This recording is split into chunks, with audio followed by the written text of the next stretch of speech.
My next story will tell you how intelligent and how unusual some of my friends are. One of them, when he was a boy, he was in RE classes. RE stands for religious education. And he asked the teacher, do you think that in other countries where they think different things about religion, they are also taught religion in classes of their own? And the teacher agreed this was true. They were taught religion. So he said, in that case, you're saying 80% of other teachers are lying about their religion.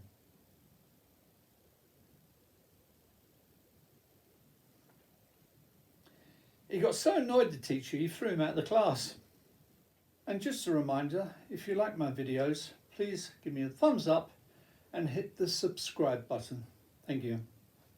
But later on, typical, he tried to reason with my friend and explain that the religion that he was teaching was the truth, but the others just didn't have any idea. It was a falsehood.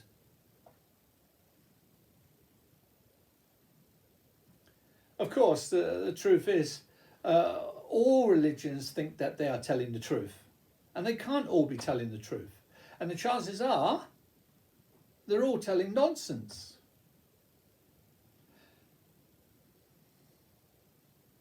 If you ask someone who is from one religion about the Christian religion, for instance, he will point out the reasons why it can't be true, and then vice versa.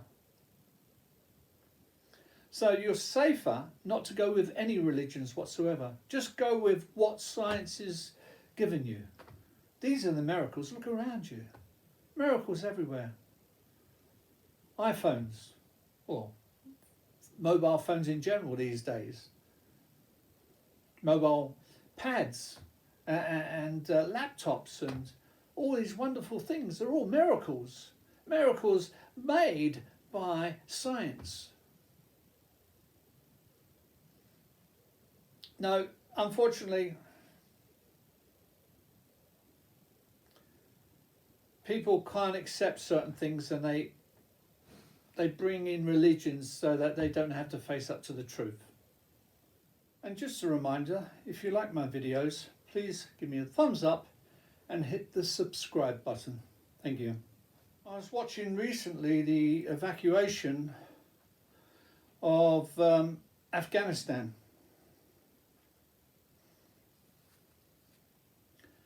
And the desperation of the people there.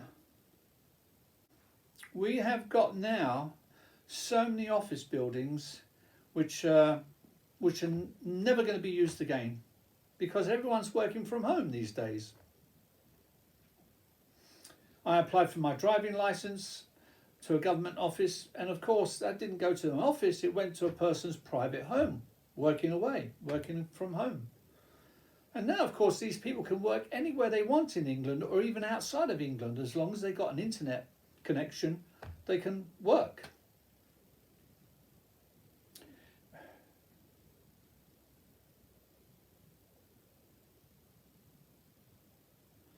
So we've got goodness knows how many millions of offices empty. We can move these Afghanistans into those offices. They can easily change them into places where people can live, and that would be luxury compared to where they have been living. And then, of course, we can change the law and force people to rent premises above shops. If you look up above all these shops, they're all empty, the premises. And the reason for this is because of the insurance. They can't get the insurance to allow people to live above.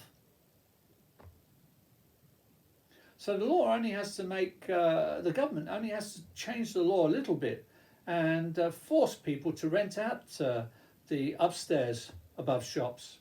So many millions and millions of places we have which are empty now.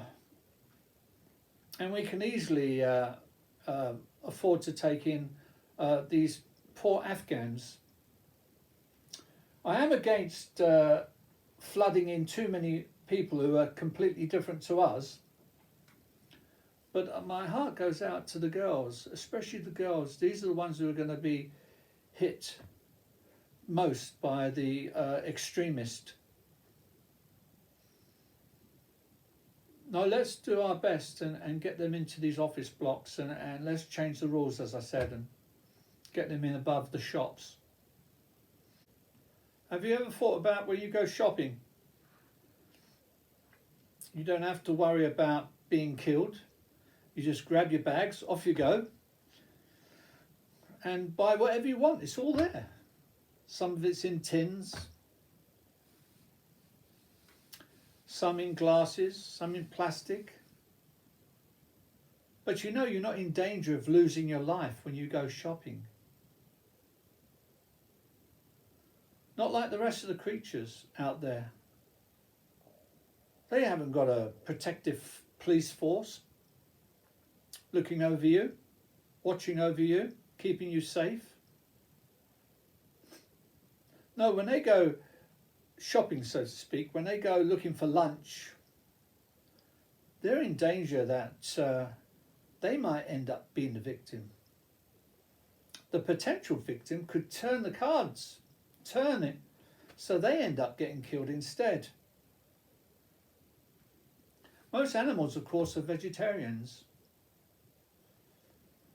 The meat eaters are there to keep everything stable, to make sure no other creature can multiply as the humans have.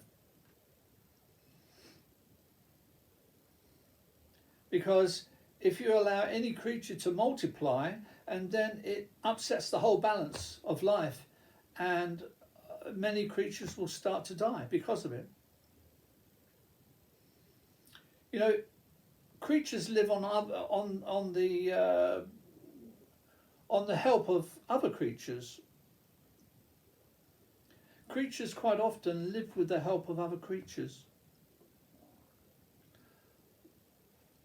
They all benefit from each other. For instance, when the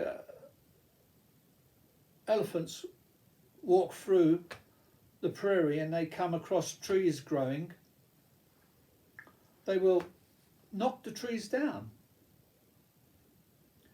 I don't know why they knocked the trees down, but if they didn't knock the trees down, the forest would encroach onto the prairie and there'd be no grass growing.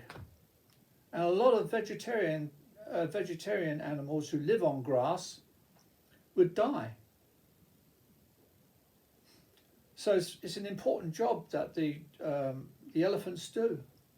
And then in the sea, for instance, there are certain places in the oceans where you've got these small fish, and they go around the eyes and other places of other fish creatures, including sharks, whales, and all sorts of fish, and they eat away all these little pests around the eyes, etc. It's like a hospital under the sea. But when we got these huge fishing vessels with their lines going out maybe 50 miles, with their huge nets, and they just taking everything, they clear all these things away, all these little hospitals under the sea. And creatures suffer because of it. They're going to go blind. They're going to go mad because they got a thing destroying their skin, some pest under the sea, and it can't be eaten away. The interesting thing is, when they would queue up in these underwater hospitals, you would get all sorts of enemies queuing up. The shark would not attack other creatures at that point. They're waiting queue. And it was a bit like the Second World War. I think it was Switzerland, which wasn't part of the war. So the Germans and the English could meet there and they wouldn't fight. Unfortunately, people are destructive, and the worst thing of all is the amount of people we have in this world. We've got billions now. I think it's 8 billion or more. We've really got to get our numbers down to millions, not billions. We've got to stop people having babies, especially those people who are idiots. It's not so much the people in the West now who are having babies, except for the working class. They've always been a bit, that way. But it's all these foreigners. We've got to stop them. We can do it. We can simply, every girl, female that comes into our country would be given a sexual disease. I forget which one it is, but it lays them barren. And once they're barren, you can cure them of the disease very quickly. I think it's syphilis, actually, syphilis. You can cure them of the disease, but they can't have any more babies. It's great. We've got to do something. We can't follow the religious who keep on saying that it says in their book that you've got to populate the world. That is just nonsense. And they're totally blind to the destruction that so many people are doing to this world.